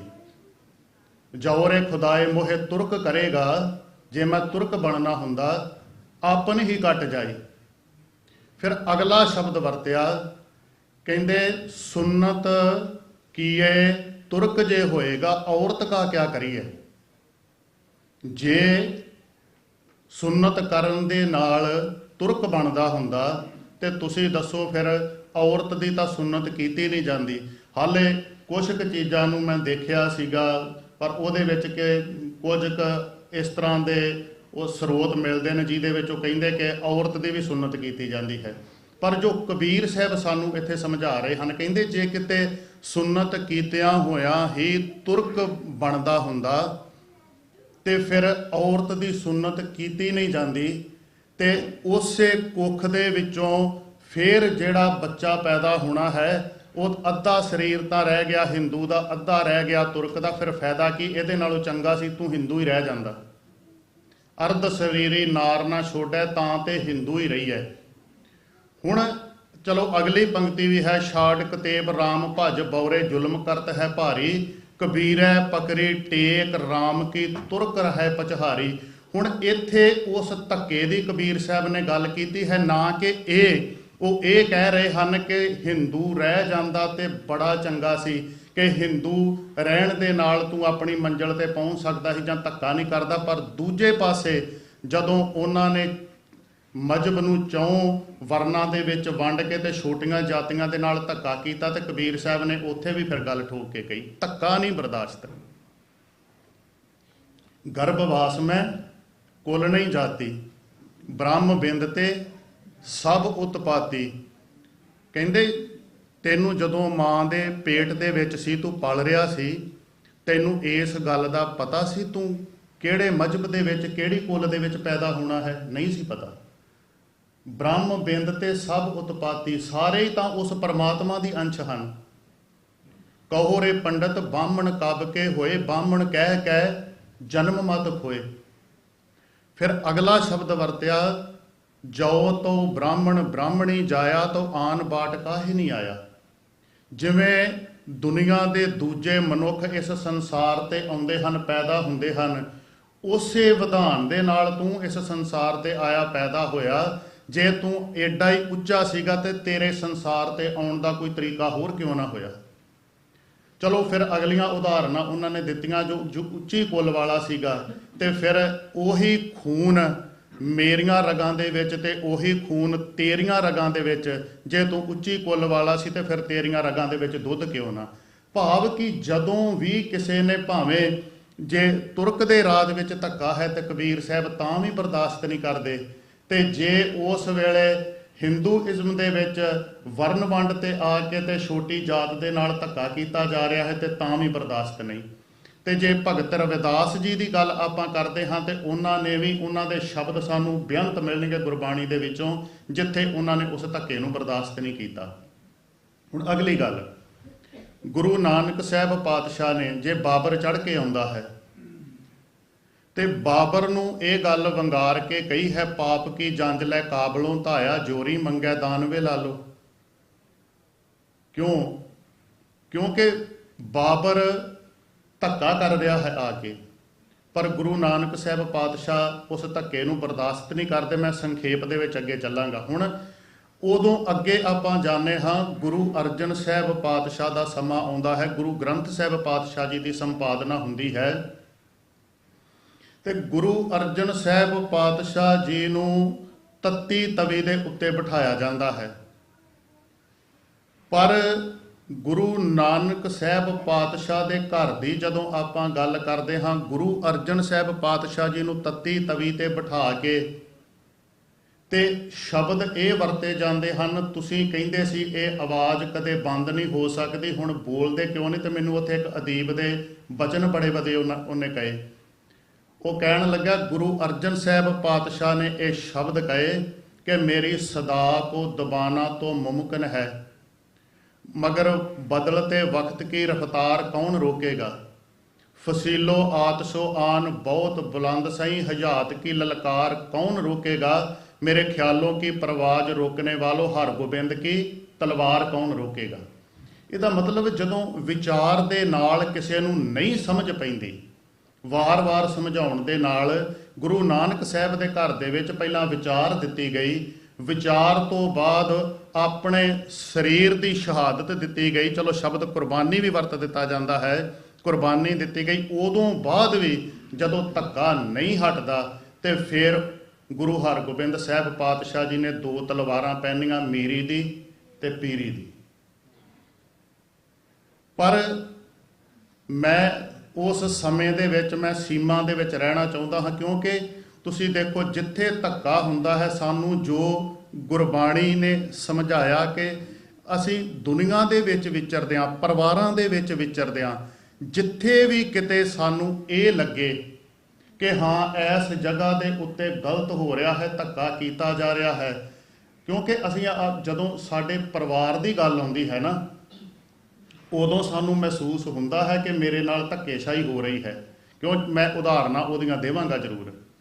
ਉਦੋਂ ਉਸ ਗੱਲ ਦਾ ਬੰਦੇ ਨੂੰ ਮਹਿਸੂਸ ਹੁੰਦਾ ਹੈ ਕਿ ਇਸ ਗੱਲ ਤੋਂ ਮੇਰੇ ਨਾਲ ਧੱਕਾ ਕੀਤਾ ਜਾ ਰਿਹਾ ਹੈ। ਪਰ ਜਦੋਂ ਉਹੀ ਗੱਲ ਕੌਮੀਅਤ ਤੇ ਜਾ ਕੇ ਆਉਂਦੀ ਹੈ, ਪੰਜਾਬ ਜਦੋਂ ਵੱਡੇ ਪਰਿਵਾਰ ਵਾਸਤੇ ਜਾ ਕੇ ਸੋਚਣਾ ਪੈਂਦਾ ਹੈ, ਉਹੀ ਬੰਦਾ ਜਿਹੜਾ ਸਭਾ ਦੇ ਵਿੱਚ, ਪੰਚਾਇਤ ਦੇ ਵਿੱਚ, ਸੁਸਾਇਟੀ ਵਿੱਚ ਕਹਿ ਰਿਹਾ ਹੁੰਦਾ ਮੇਰੇ ਆਪਣੇ ਪਰਿਵਾਰ ਵਾਲੇ, ਘਰ ਵਾਲੇ ਮੇਰੇ ਨਾਲ ਧੱਕਾ ਕਰਦੇ ਹਨ, ਤੇ ਜਦੋਂ ਕੌਮ ਦੀ, ਕੌਮੀਅਤ ਦੀ, ਪੰਜਾਬ ਦੀ ਗੱਲ ਆਵੇ, ਫਿਰ ਉਹੀ ਬੰਦਾ ਕਹਿੰਦਾ ਕੀ ਲੋੜ ਸਾਨੂੰ, ਆਪਾਂ ਤੇ ਐਵੇਂ ਬਿਨਾਂ ਵਜ੍ਹਾ ਹੀ ਅਗਲੇ ਪਾਸੇ ਜਾ ਕੇ ਖੜੇ ਹੋਏ, ਸਾਨੂੰ ਕੀ ਜ਼ਰੂਰਤ ਸੀ। ਹੁਣ ਇਹੀ ਗੱਲ ਸੀ ਜਿਹੜਾ ਸਾਨੂੰ ਬਾਬਾ ਜਰਨੈਲ ਸਿੰਘ ਨੇ, ਜਾਂ ਉਦੋਂ ਪਹਿਲਾਂ ਵੀ ਸਾਡੇ ਪੁਰਖਿਆਂ ਨੇ ਸਮਝਾਉਣ ਦਾ ਯਤਨ ਕੀਤਾ। ਜੇ ਦੀਪ ਸਿੱਧੂ ਦੀ ਗੱਲ ਹੈ, ਦੀਪ ਸਿੱਧੂ ਨੇ ਕਿਸੇ ਨੂੰ ਇਹ ਨਹੀਂ ਕਿਹਾ ਤੁਸੀਂ ਹਥਿਆਰ ਫੜ ਕੇ ਲੜੋ। ਕੀ ਸੀ? ਚਲੋ ਇੱਕ ਗੱਲ ਮੈਂ ਹੋਰ ਪਹਿਲਾਂ ਸਪਸ਼ਟ ਕਰ ਦੇਵਾਂ, ਕਿਉਂਕਿ ਸਮਾਂ ਇਦਾਂ ਕਿਸੇ ਵੇਲੇ ਮੁੜ ਕੇ ਉਹ ਚੀਜ਼ਾਂ ਰਹਿ ਜਾਂਦੀਆਂ, ਅਸੀਂ ਡਾਕਟਰ ਸਾਹਿਬ ਨੂੰ ਸੁਣਨਾ ਹੈ। ਹੁਣ ਅਸੀਂ ਕਹਿੰਦੇ ਹਾਂ ਕਿ ਜੇ ਇੱਕ ਪਾਸੇ ਬਾਬਾ ਜਰਨੈਲ ਸਿੰਘ ਦੀ ਫੋਟੋ ਲੱਗ ਗਈ, ਦੂਜੇ ਪਾਸੇ ਦੀਪ ਸਿੱਧੂ ਦੀ ਫੋਟੋ ਲੱਗ ਗਈ, ਤੇ ਕਿਸੇ ਵੇਲੇ ਇਸ ਚੀਜ਼ ਦਾ ਰੌਲਾ ਪੈ ਜਾਂਦਾ ਹੈ, ਪਾਇਆ ਵੀ ਜਾਂਦਾ ਹੈ ਕਿ ਤੁਲਨਾ ਕਰ ਦਿੱਤੀ। ਇਹ ਹਮੇਸ਼ਾ ਹੀ ਆਪਣੇ ਮਨ ਵਿੱਚ ਰੱਖੀਏ, ਤੁਲਨਾ ਉਸ ਸ਼ਖਸੀਅਤ ਦੇ ਨਾਲ ਨਹੀਂ ਕੀਤੀ। ਤੁਲਨਾ ਕਿਹੜੀ ਚੀਜ਼ ਨਾਲ ਹੋ ਰਹੀ ਹੈ? ਤੁਲਨਾ ਇਹ ਹੋ ਰਹੀ ਹੈ ਜਿਹੜਾ ਪਿੱਛੋਂ ਤੋਂ ਲੈ ਕੇ ਸਾਨੂੰ ਇਹ ਸਮਝਾਇਆ ਗਿਆ ਹੈ ਕਿ ਧੱਕਾ ਹੁੰਦਾ ਹੋਵੇ, ਧੱਕੇ ਦੇ ਖਿਲਾਫ ਫਰਜ਼ ਬਣਦਾ ਹੈ ਸਾਹਮਣੇ ਖਲੋ ਕੇ ਬੋਲਣਾ। ਇਹ ਨਹੀਂ ਕਿ ਵਕਤੀ ਤੌਰ ਤੇ ਜਦੋਂ ਸਮਾਂ ਲੰਘ ਜਾਵੇ ਉਦੋਂ ਬੰਦਾ ਕਹਿੰਦਾ ਫਿਰ ਮੈਂ ਤੇ ਐਸ ਕਰਕੇ ਚੁੱਪ ਕੀਤਾ ਰਿਹਾ, ਮੈਂ ਤੇ ਉਦੋਂ ਆਹ ਗੱਲ ਕਹਿਣੀ ਸੀ। ਗੁਰੂ ਨਾਨਕ ਸਾਹਿਬ ਪਾਤਸ਼ਾਹ ਜੀ ਨੂੰ ਆਪਾਂ ਕਿਉਂ ਮੰਨਦੇ ਹਾਂ? ਇਸੇ ਕਰਕੇ ਉਹਨਾਂ ਨੇ ਸਮੇਂ ਦਾ ਸੱਚ ਬੋਲਿਆ, ਵੇਲੇ ਦਾ ਸੱਚ ਬੋਲਿਆ। ਉਸ ਵੇਲੇ ਬਾਬਰ ਦੇ ਸਾਹਮਣੇ ਖਲੋ ਕੇ ਕਿਹਾ ਹੈ ਬਾਬਰ ਨੂੰ ਕਿ ਤੂੰ ਜ਼ੁਲਮ ਦੀ ਪਾਪ ਦੀ ਜੰਝ ਲੈ ਕੇ ਇੱਥੇ ਆਇਆ। ਤੇ ਉਹੀ ਗੱਲ ਹੈ ਜਿਹੜੀ ਤੁਲਨਾ ਇਸ ਕਰਕੇ ਨਹੀਂ ਕਿ ਉਸ ਸ਼ਖਸੀਅਤ ਦੇ ਨਾਲ, ਤੁਲਨਾ ਉਸ ਗੱਲ ਦੀ ਹੈ ਕਿ ਜਿਹੜੇ ਵਾਰ-ਵਾਰ ਨਾਅਰੇ ਲਾਏ ਜਾਂਦੇ ਬਾਬਾ ਜਰਨੈਲ ਸਿੰਘ ਜੀ ਤੁਹਾਡੀ ਸੋਚ ਤੇ ਅਸੀਂ ਪਹਿਰਾ ਦਿਆਂਗੇ ਠੋਕ ਕੇ, ਤਾਂ ਕਰਕੇ ਦੀਪ ਸਿੱਧੂ ਦਾ ਸਤਿਕਾਰ ਹੈ। ਕਿਉਂਕਿ ਜਿਹੜੀ ਗੱਲ ਕਿਤੇ ਕਿਸੇ ਸਮੇਂ ਦੇ ਵਿੱਚ ਨੌਜਵਾਨੀ ਨੂੰ ਜਗਾਉਣ ਵਾਸਤੇ ਬਾਬਾ ਜਰਨੈਲ ਸਿੰਘ ਨੇ ਕਹੀ ਸੀ, ਉਸ ਗੱਲ ਨੂੰ ਦੀਪ ਸਿੱਧੂ ਨੇ ਸਾਰੇ ਸੁੱਖ ਹੁੰਦਿਆਂ ਹੋਇਆਂ ਵੀ ਆਪਣੀ ਮਾਨਸਿਕਤਾ ਦੇ ਵਿੱਚ ਵਸਾ ਲਿਆ ਸੀ ਕਿ ਜਿੰਨਾ ਚਿਰ ਸਟੇਟ ਵੱਲੋਂ ਸਾਡੇ ਹੱਕ ਨਹੀਂ ਦਿੱਤੇ ਜਾਂਦੇ, ਸਾਨੂੰ ਖੁਦ ਮੁਖਤਿਆਰ ਅਸੀਂ ਨਹੀਂ ਹੁੰਦੇ, ਉਹਨਾਂ ਚਿਰ ਅਸੀਂ ਆਪਣੀ ਮੰਜ਼ਿਲ ਵਾਲੇ ਪਾਸੇ ਨੂੰ ਨਹੀਂ ਤੁਰ ਸਕਦੇ। ਸਿਰਫ ਬਰਾਬਰਤਾ ਤੁਲਨਾ ਜਿਹੜੀ ਉਸ ਗੱਲ ਦੀ ਹੈ, ਨਾ ਕਿ ਉਸ ਸ਼ਖਸੀਅਤ ਦੀ। ਕਿਸੇ ਵੇਲੇ ਇਸ ਚੀਜ਼ ਦਾ ਵੀ ਸਾਡੇ ਵਿੱਚ ਭਰਮ ਪੈਦਾ ਹੋ ਜਾਂਦਾ। ਹੁਣ ਚਲੋ ਆਓ ਉਸ ਪਾਸੇ, ਜਦੋਂ ਕਿਤੇ ਆਪਣੀ ਕੌਮੀ ਘਰ ਦੀ ਗੱਲ ਚੱਲਦੀ ਹੈ, ਸਮਝਦੇ ਆਪਾਂ ਸਾਰੇ, ਜਦੋਂ ਕੌਮੀ ਘਰ ਦੀ ਗੱਲ ਚੱਲਦੀ ਹੈ ਉਦੋਂ ਇੱਕ ਮਾਂ ਦੇ ਪੇਟ ਦੇ ਵਿੱਚੋਂ ਦੋ ਭਰਾ ਪੈਦਾ ਹੋਏ ਹੋਣ ਨਾ, ਤੇ ਉਸੇ ਘਰ ਦੇ ਵਿੱਚ ਜੰਮੇ ਪਲੇ, ਉਸੇ ਘਰ ਦੇ ਵਿੱਚ ਖੇਡੇ, ਉਸੇ ਘਰ ਦੇ ਵਿੱਚ ਵੱਡੇ ਹੋਏ, ਜਦੋਂ ਪਰਿਵਾਰ ਵੱਧਦਾ ਹੈ, ਜਦੋਂ ਬੱਚੇ ਹੁੰਦੇ ਹਨ, ਭਾਵੇਂ ਕੋਈ ਗੱਲ ਵੀ ਨਾ ਹੋਈ ਹੋਵੇ, ਤੇ ਮੈਂ ਸਿਰਫ ਉਹ ਗੱਲ ਕਰਾਂਗਾ ਜਿਹੜੀ ਆਪ ਵੇਖੀ ਤੇ ਸੁਣੀ, ਆਪ ਵੇਖੀ ਹੈ, ਇਹਨਾਂ ਕੰਨਾਂ ਨਾਲ ਸੁਣੀ ਹੈ ਤੇ ਪਰਿਵਾਰਾਂ ਦੇ ਵਿੱਚ ਵਿਚਰੇ। ਸਿਰਫ ਉਹੀ ਗੱਲ, ਇਹ ਨਹੀਂ ਕਿ ਜਾਂ ਕਿਤੇ ਉਹ ਪੜ੍ਹੀ ਹੈ ਤੇ ਜਾਂ ਇੱਦਾਂ ਹੋਇਆ ਹੋਵੇਗਾ, ਉਹ ਨਹੀਂ। ਜਿਹੜੀ ਪਰਿਵਾਰਾਂ ਦੇ ਵਿੱਚ ਰਹਿ ਕੇ ਜੋ ਕੁਝ ਵੇਖਿਆ ਹੈ, ਉਹ ਵੀ ਆਪਣੇ ਪਰਿਵਾਰ ਦੇ ਵਿੱਚ ਰਹਿੰਦਿਆਂ ਹੋਇਆਂ ਇਹ ਕਹਿਣ ਲੱਗ ਜਾਂਦੇ ਨੇ ਕਿ ਸਾਨੂੰ ਹੁਣ ਪ੍ਰਾਈਵੇਸੀ ਚਾਹੀਦੀ ਹੈ। ਬੱਚੇ ਵੱਡੇ ਹੋ ਗਏ ਹਨ, ਕਿਤੇ ਇਹ ਨਾ ਹੋਵੇ ਕੱਲ ਨੂੰ ਕੋਈ ਗੱਲਬਾਤ ਹੋਵੇ, ਸਾਡੀ ਗੱਲ ਵਧੇ ਤੇ ਅਸੀਂ ਇਸ ਘਰ ਦੇ ਵਿੱਚ ਨਾ ਸਾਨੂੰ ਰਹਿੰਦਿਆਂ, ਹੁਣ ਗੱਲ ਤਾਂ ਭਾਵੇਂ ਕੋਈ ਨਹੀਂ, ਸਾਰੇ ਆਪਣੇ ਹੀ ਨੇ, ਇੱਦਾਂ ਦੀਆਂ ਗੱਲਾਂ ਹੁੰਦੀਆਂ ਨਾ ਮਿੱਠੀਆਂ ਮਿੱਠੀਆਂ ਜੀਆਂ, ਹੈ ਤਾਂ ਭਾਵੇਂ ਸਾਰੇ ਆਪਣੇ ਹੀ ਨੇ, ਪਰ ਫਿਰ ਵੀ ਇਸ ਘਰ ਵਿੱਚ ਰਹਿੰਦਿਆਂ ਨਾ ਘੁਟਣ ਜੀ ਮਹਿਸੂਸ ਹੁੰਦੀ ਹੈ। ਅਸੀਂ ਚਾਹੁੰਦੇ ਹਾਂ ਅਸੀਂ ਵੱਖਰਾ ਘਰ ਲੈ ਲਈਏ, ਅਸੀਂ ਕਿਤੇ ਕਿਸੇ ਨਾਲ ਲੜਨਾ ਥੋੜ੍ਹਾ ਆ, ਅਸੀਂ ਚਾਹੁੰਦੇ ਹਾਂ ਸਾਡਾ ਘਰ ਵੱਖਰਾ ਹੋਵੇ। ਪਰ ਜਦੋਂ ਇਸੇ ਗੱਲ ਨੂੰ ਕੌਮੀ ਘਰ ਤੇ ਆਪਾਂ ਲੈ ਕੇ ਆਓ ਤੇ ਜਿਹੜਾ ਆਪਣੇ ਘਰ ਦੀ ਮਜਬੂਰੀ ਦੱਸ ਰਿਹਾ ਹੁੰਦਾ, ਉਹੀ ਕਹਿੰਦੇ ਕੀ ਲੋੜ ਹੈ ਸਾਨੂੰ, ਚੰਗੇ ਭਲੇ ਤੇ ਰਹਿ ਰਹੇ ਹਾਂ ਆਪਾਂ, ਸਾਨੂੰ ਕੋਈ ਕੀ ਕਹਿ ਰਿਹਾ। ਕਿਉਂਕਿ ਇਹਦਾ ਮਤਲਬ ਕੀ, ਕਿਉਂਕਿ ਸਾਡੇ ਘਰ ਦੇ ਮਸਲੇ ਸਾਡੇ ਨੇ, ਕੌਮ ਦੇ ਮਸਲੇ ਜਿਹੜਾ ਕੋਈ ਅੱਗੇ ਲੱਗਾ ਉਹ ਜਾਣੇ, ਉਹਦੇ ਨਾਲ ਮੇਰਾ ਕੋਈ ਲੈਣਾ ਦੇਣਾ ਨਹੀਂ। ਇਹੀ ਕਰਾਂਗੇ ਨਾ ਆਪਾਂ, ਇਹਦਾ ਸਿੱਟਾ ਤੇ ਇਹੀ ਨਿਕਲੇਗਾ ਨਾ ਕਿ ਜਿਹੜੇ ਕੌਮ ਦੇ ਮਸਲੇ ਨੇ, ਜਿਹੜਾ ਕੋਈ ਬੈਠਾ ਕਿਤੇ ਕੋਈ ਗੱਲ ਕਰ ਰਿਹਾ, ਉਹ ਮਸਲੇ ਉਹਦੇ ਹੋਣਗੇ, ਸਾਡੇ ਥੋੜ੍ਹਾ। ਮੈਂ ਤੇ ਆਪਣੇ ਪਰਿਵਾਰ ਤੋਂ ਅੱਡ ਹੋ ਗਿਆ, ਹੁਣ ਮੇਰਾ ਸਾਹ ਸੌਖਾ, ਨਾ ਘੁੱਟਣ ਮਹਿਸੂਸ ਹੁੰਦੀ ਹੈ ਨਾ ਕੋਈ ਗੱਲ, ਹੁਣ ਸਾਰਾ ਕੁਝ ਠੀਕ ਹੈ। ਫਿਰ ਦੂਜੀ ਗੱਲ, ਜਦੋਂ ਗੱਲ ਆਉਂਦੀ ਹੈ ਹੱਕਾਂ ਦੀ ਕਿ ਸਾਨੂੰ ਸਾਡੇ ਹੱਕ ਚਾਹੀਦੇ ਹਨ, ਉੱਥੇ ਫਿਰ ਉਹੀ ਉਦਾਹਰਨ ਆਵੇਗੀ। ਪਿਤਾ ਦੀ ਜਾਇਦਾਦ ਪੁੱਤਰ ਨੇ ਕੁਝ ਵੀ ਨਾ ਕੀਤਾ ਹੋਵੇ, ਪਰ ਫਿਰ ਵੀ ਉਹ ਇਹ ਗੱਲ ਕਹਿੰਦਾ ਹੈ ਕਿ ਮੈਨੂੰ ਮੇਰਾ ਬਣਦਾ ਹੱਕ ਜਿਹੜਾ ਉਹ ਪਿਤਾ ਦੀ ਜਾਇਦਾਦ ਦੇ ਵਿੱਚੋਂ ਮਿਲਣਾ ਚਾਹੀਦਾ ਹੈ। ਪਰ ਜਦੋਂ ਸਾਡੇ ਕੌਮੀ ਹੱਕਾਂ ਦੀ ਗੱਲ ਆਵੇ, ਸਾਡੇ ਪੰਜਾਬ ਦੇ ਹੱਕਾਂ ਦੀ ਗੱਲ ਆਵੇ, ਜਿਹਦੇ ਵਾਸਤੇ 87% ਕੁਰਬਾਨੀਆਂ ਦਿੱਤੀਆਂ, ਖੂਨ ਡੋਲਿਆ ਤੇ ਉਸ ਧਰਤੀ ਦੇ ਖਿੱਤੇ ਨੂੰ ਆਜ਼ਾਦ ਕਰਾਇਆ ਜਿਹਨੂੰ ਅਸੀਂ ਆਪਣਾ ਕਹਿੰਦੇ ਹਾਂ, ਤੇ ਜਦੋਂ ਉਹਦੇ ਵਾਸਤੇ ਗੱਲ ਆਉਂਦੀ ਹੈ, ਉਦੋਂ ਅਸੀਂ ਫਿਰ ਉਹਦੇ ਤੇ ਸਾਡਾ ਰਿਐਕਸ਼ਨ ਇਹ ਹੁੰਦਾ ਹੈ ਕਿ ਸਾਨੂੰ ਇਸ ਚੀਜ਼ ਦੀ ਲੋੜ ਕੀ, ਆਪਾਂ ਕਿਹੜੇ ਹੱਕਾਂ ਦੀ ਗੱਲ ਕਰਦੇ, ਕਿਉਂਕਿ ਉੱਥੇ ਫਿਰ ਉਹੀ ਗੱਲ ਆਏਗੀ, ਸਾਨੂੰ ਆਪਣੇ ਹੱਕ ਜਿਹੜੇ ਨਿੱਜੀ ਉਹ ਤਾਂ ਲੱਗਦੇ ਨੇ, ਪਰ ਜਿਹੜੀ ਸਮੁੱਚੀ ਕੌਮ ਸਾਡੇ ਵੱਡੇ ਪਰਿਵਾਰ ਦੇ ਨੇ ਉਹਦੇ ਵਾਸਤੇ ਫਿਰ ਅਸੀਂ ਉਹਦੇ ਤੋਂ ਅਵੇਸਲੇ ਹੋਣ ਦਾ ਯਤਨ ਕਰਦੇ ਹਾਂ ਕਿ ਨਹੀਂ ਉਹ ਸਾਡੇ ਨਹੀਂ। ਫਿਰ ਹੁਣ ਉਸ ਤੋਂ ਅਗਲੀ ਗੱਲ, ਜਦੋਂ ਅਸੀਂ ਆਪਣੀ ਰਾਜਸੀ ਪ੍ਰਣਾਲੀ ਦੀ ਗੱਲ, ਅਸੀਂ ਆਪਣੇ ਰਾਜ ਦੀ ਗੱਲ ਕਰਦੇ ਹਾਂ, ਚਲੋ ਉਹਦਾ ਜ਼ਿਕਰ ਆਪਾਂ ਉਸ ਦਿਨ ਵੀ ਕੀਤਾ ਸੀਗਾ, ਪਾਤਸ਼ਾਹੀ ਦਾਅਵੇ ਦੀ ਆਪਾਂ ਗੱਲ ਕਰਦੇ ਹਾਂ, ਕਿਉਂਕਿ ਕਿਹੋ ਜਿਹਾ ਰਾਜ ਚਾਹੀਦਾ ਹੈ ਸਾਨੂੰ। ਇੱਕ ਇਹ ਵੀ ਨਹੀਂ ਕਿ ਅਸੀਂ ਕੋਈ ਨਵੀਂ ਚੀਜ਼ ਦੀ ਸਿਰਜਣਾ ਕਰ ਰਹੇ ਹਾਂ, ਸਾਨੂੰ ਰਾਜ ਕਰਕੇ ਦੱਸਿਆ ਹੈ, ਅਸੀਂ ਮਾਣ ਨਾਲ ਕਹਿ ਸਕਦੇ ਹਾਂ, ਪ੍ਰਾਊਡ ਨਾਲ, ਕਦੇ ਸਾਡਾ ਵੀ ਰਾਜ ਹੁੰਦਾ ਸੀ, ਕੋਈ 1 2 ਦਿਨ 4 ਦਿਨ ਨਹੀਂ ਕੀਤਾ, 40 ਸਾਲ ਦਾ ਉਹ ਰਾਜ ਸੀ। ਤੇ ਉਹ ਰਾਜ ਭਾਵੇਂ ਕਿ ਉੱਥੇ ਗੱਲ ਰੂਹਾਨੀਅਤ ਦੀ ਹੈ, ਤੇ ਮੈਂ ਪਹਿਲਾਂ ਜ਼ਿਕਰ ਕੀਤਾ ਹੈ ਕਿ ਅਸੀਂ ਲੈਣਾ ਸਾਰਾ ਕੁਝ ਜੋ ਬੇਸ ਸਾਡਾ ਗੁਰਬਾਣੀ ਹੈ, ਉਸੇ ਰਾਜ ਦੀ ਗੱਲ, ਭਾਵੇਂ ਰੂਹਾਨੀਅਤ ਦੀ ਗੱਲ ਕੀਤੀ, ਭਗਤ ਰਵਿਦਾਸ ਜੀ ਨੇ ਵੀ ਕੀਤੀ, ਬੇਗਮਪੁਰਾ ਸ਼ਹਿਰ ਕੋ ਨਾਉ, ਦੁੱਖ ਅੰਦੋ ਨਹੀਂ ਤੇ ਠਾਓ, ਨਾ ਤਸਵੀਸ਼ ਖਰਾਜ ਨਾ ਮਾਲ, ਜਿੱਥੇ ਕੋਈ ਚਿੰਤਾ ਨਹੀਂ, ਕੋਈ ਫਿਕਰ ਨਹੀਂ, ਖੌਫ ਨਾ ਖਤਾ ਨਾ ਤਰਸ ਜਵਾਲ, ਜਿੱਥੇ ਨਾ ਕੋਈ ਟੈਕਸ ਲੱਗਦਾ ਹੈ, ਖੌਫ ਨਾ ਖਤਾ ਨਾ ਤਰਸ, ਅਬ ਮੈਂ ਖੂਬ ਵਤਨ ਗੈ ਪਾਈ, ਊਹਾਂ ਖੈਰ ਸਦਾ ਮੇਰੇ ਭਾਈ, ਕਾਇਮ ਦਾਇਮ ਸਦਾ ਪਾਤਸ਼ਾਹੀ, ਦੋਮ ਨਾ ਸੇਮ 100 ਆਹੀ, ਆਬਾਦਾਨ ਸਦਾ ਮਸ਼ਹੂਰ, ਜਿਹੜਾ ਸਦਾ ਆਬਾਦ ਵਸਦਾ ਹੈ, ਊਹਾਂ ਗਨੀ ਬੱਸੈ ਮਾਮੂਰ, ਉੱਥੇ ਰੱਜੇ ਹੋਏ ਧਨਾੜ ਲੋਕ ਰਹਿੰਦੇ ਹਨ ਤੇ ਸਾਰੇ ਇੱਕ ਦੂਜੇ ਨੂੰ ਜਾਣਦੇ ਹਨ, ਕਿਸੇ ਦੇ ਨਾਲ ਕਿਸੇ ਦਾ ਕੋਈ ਵੈਰ ਨਹੀਂ, ਤਿਉਂ ਤਿਉਂ ਸੈਲ ਕਰੇ ਜਿਉਂ ਭਾਵੇਂ ਮਹਿਰਮ ਮਹਿਲ ਨਾ ਕੋ ਅਟਕਾਵੇ। ਤੇ ਇਸੇ ਹਲੇਮੀ ਰਾਜ ਦੀ ਗੱਲ ਗੁਰੂ ਪਾਤਸ਼ਾਹ ਜੀ ਨੇ ਉਹ ਕੀਤੀ ਸਾਡੇ ਕੋਲ, ਸਾਨੂੰ ਸਮਝਾਉਣ ਵਾਸਤੇ, ਹੁਣ ਹੁਕਮ ਹੋਆ ਮਿਹਰਬਾਨ ਦਾ, ਪੈ ਕੋਈ ਨਾ ਕਿਸੈ ਰੰਝਾਣ ਦਾ, ਜਿੱਥੇ ਕੋਈ ਦੁਖੀ ਨਹੀਂ, ਸਭ ਸੁਖਾਲੀ ਉਠੀਆਂ, ਇਹ ਹੋਆ ਹਲੇਮੀ ਰਾਜ ਜੀਓ। ਅਸੀਂ ਨਹੀਂ ਚਾਹੁੰਦੇ ਕਿ ਸਾਰੇ ਸੁਖੀ ਵਸਣ, ਅਸੀਂ ਇਹੀ ਚਾਹੁੰਦੇ ਹਾਂ ਇਸ ਤਰ੍ਹਾਂ ਦਾ ਰਾਜ ਹੋਵੇ ਜਿੱਥੇ ਸਾਰਿਆਂ ਨੂੰ ਉਹਨਾਂ ਦੇ ਬਰਾਬਰ ਦਾ ਹੱਕ ਮਿਲਦਾ ਹੋਵੇ, ਜਿੱਥੇ ਸਾਰੇ ਸੁਖੀ ਵਸਦੇ ਹੋਣ। ਤੇ ਜੇ ਕਿਸੇ ਨੂੰ ਬਣਦਾ ਹੱਕ ਉਹਦਾ ਮਿਲਦਾ ਹੋਵੇ ਤੇ ਉਹਨੂੰ ਕੀ ਲੋੜ ਹੈ ਭੱਜਣ ਦੀ? ਭੱਜਦਾ ਕੌਣ ਹੈ? ਜਿਹਨੂੰ ਜਿਹਦਾ ਬਣਦਾ ਹੱਕ ਨਹੀਂ ਮਿਲਦਾ, ਜਿਹਦੀ ਗੱਲ ਕਿਤੇ ਕੋਈ ਸੁਣਵਾਈ ਨਹੀਂ ਕੀਤੀ ਜਾਂਦੀ। ਤੇ ਰਾਜ ਵੀ ਉਹ ਜਿਹਦਾ ਮੈਂ ਜ਼ਿਕਰ ਪਹਿਲਾਂ ਕੀਤਾ ਹੈ ਕਿ ਉਹ ਰਾਜ ਸਾਨੂੰ ਕਰਕੇ ਦੱਸਿਆ ਹੈ। ਤੇ ਮੈਂ ਪਰ ਗੱਲ ਇੱਥੇ ਜਿਹੜੀ ਕਹਿਣੀ ਚਾਹੁੰਦਾ ਹਾਂ ਉਹ ਇਹ ਹੈ ਕਿ ਦੇਖੋ, ਮਹਾਰਾਜਾ ਰਣਜੀਤ ਸਿੰਘ ਦਾ ਰਾਜ ਸੀ। ਉਹ ਰਾਜ, ਜਿਸ ਰਾਜ ਦੇ ਵਿੱਚ ਇਹ ਕਿਹਾ ਜਾਂਦਾ ਹੈ ਕੁੱਤੇ ਦੇ ਗਲ 'ਚ ਕੈਂਠਾ ਪਾ ਕੇ ਛੱਡ ਦਿਓ, ਜੇ ਕੋਈ ਇੱਥੇ ਭੁੱਖਾ ਹੋਇਆ ਤੇ ਕੁੱਤੇ ਦੇ ਗਲ 'ਚੋਂ ਕੈਂਠਾ ਲਾ ਲਵੇਗਾ, ਤੇ ਜੇ ਇਸ ਰਾਜ ਦੇ ਵਿੱਚ ਸਾਰੇ ਰੱਜੇ ਹੋਵੇ ਤੇ ਜਿੱਥੇ ਮਰਜ਼ੀ ਤੁਰਿਆ ਫਿਰੇ ਕੋਈ ਕੈਂਠਾ ਨਹੀਂ ਲਾਵੇਗਾ। ਇੱਕ ਸਮਝਾਉਣ ਵਾਸਤੇ ਐਗਜ਼ੈਂਪਲ ਹੀ ਹੈ ਨਾ ਇੱਕ। ਕਹਿੰਦੇ ਕੁੱਤੇ ਦੇ ਗਲ ਦੇ ਵਿੱਚ ਕੈਂਠਾ ਪਾ ਦਿੱਤਾ, ਉਹ ਗਲੀਆਂ ਦੇ ਵਿੱਚ ਰੂੜੀਆਂ ਤੇ ਫਿਰ